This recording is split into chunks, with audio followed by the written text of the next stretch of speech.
Ben, how do you correctly pronounce your last name? The last name as opposed to the first name. Yeah. Joravsky. Ben Joravsky. Joravsky. See, that's why I'm not on channel 2. No. Put it all together now. Okay, if I take the gum out of my mouth, I can do it. Joravsky. We have never met. This is the first time we met, and I've always wanted to do this because how many years ago that you interviewed yours truly and Clarence C. Terry, the great Clarence C. Terry. He's left us, but he was with us a few years ago.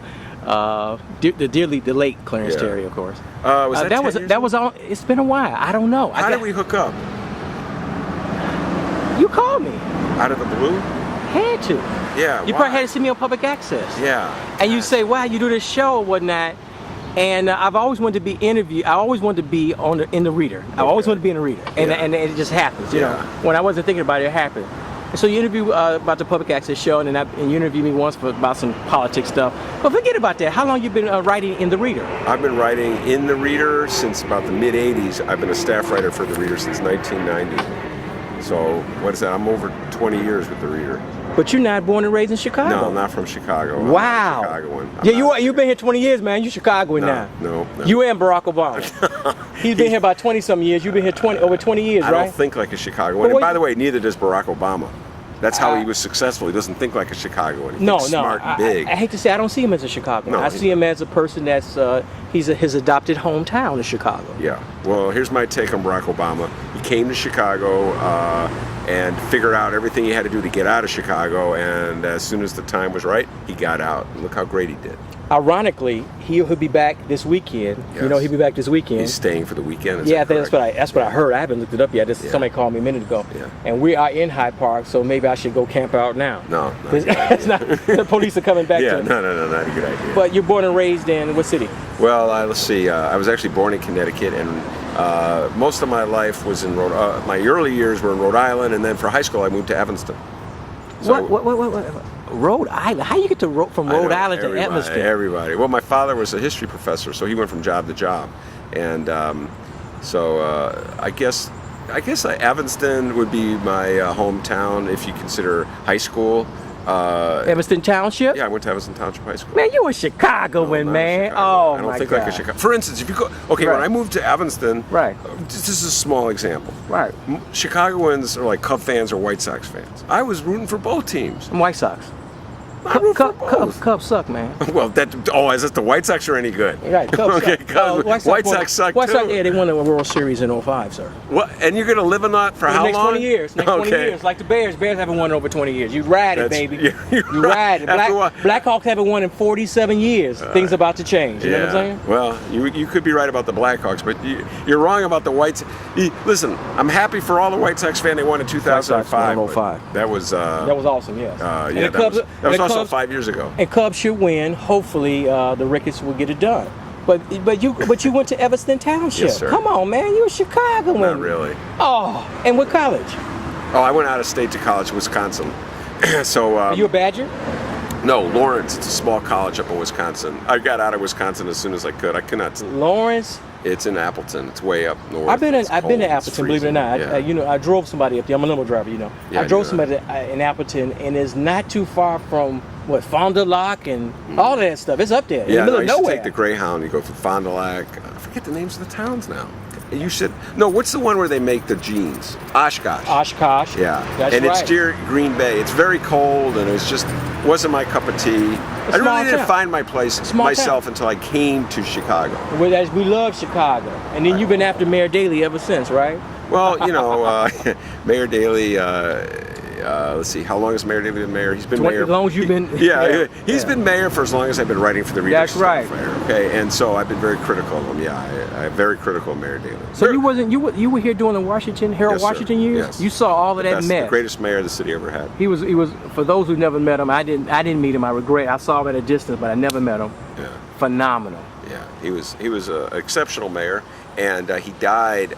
It's interesting. He died just as he was had the power, so that he could have really asserted his influence on the city. So we'll really never know what he would have done with all the power that Mayor Daley has. Well, actually, Mayor Daley should thank Harold Washington, because I don't think Mayor Daley would have run the city as well as he has done.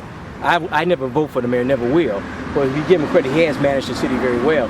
And he wouldn't have done all of that if it wasn't for the reform movement and Harold Washington. No, first of all, I mean, just in terms of race relations, Mayor Daley has done so much better because of Harold Washington. Yes. He acknowledges that you have to have black people in some position of visibility. Yes. So he always has a black press secretary.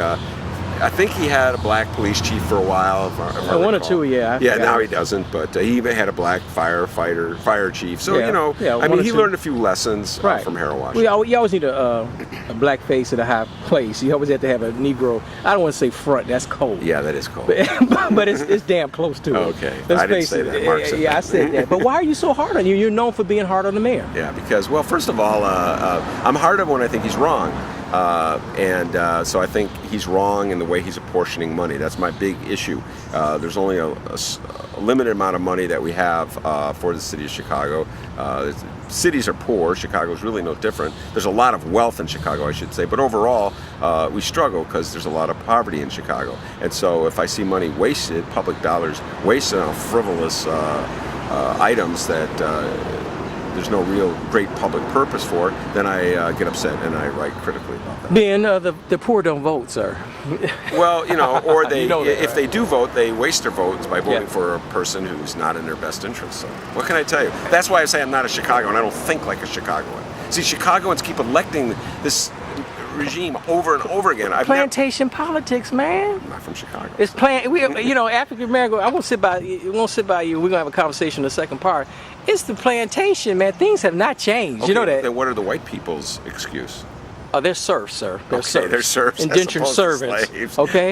They right above the slave. Okay. Yeah, that's okay. Well, that's actually probably not too off target. No, it isn't off target when you really boil it down to it. Of course, now we have the huge Latino community. That's the biggest demographic change that you've seen. That's the biggest thing, right? Right. The Latino population in terms of demographics, yes. Exploded. All the ethnic white districts are Latino pretty much now, right? Yes. It's unbelievable. Yes. Yeah, it is amazing, and so that's a transition that's happening. That means we're going to eventually we're going to probably have a Latino mayor at some point.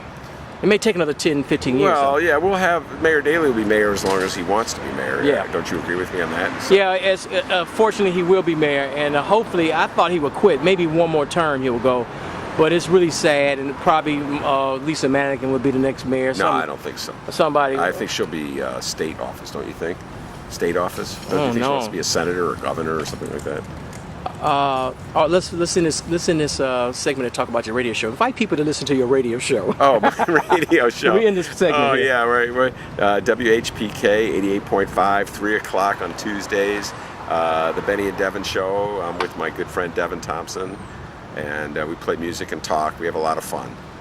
When I don't make mistakes like I did today, which I won't talk about. That's 88.5 FM. FM dial, correct, yeah. FM, especially here, if you're in the Hyde Park area, you're going to hear it really clear. It's a Hyde Park. It's a University of Chicago State. We have so much fun with it, Mark. We really have a good time. I actually heard the show. We're going to go to this second segment, but here we are in Hyde Park. See, people think I'm lying. I got to pan the camera.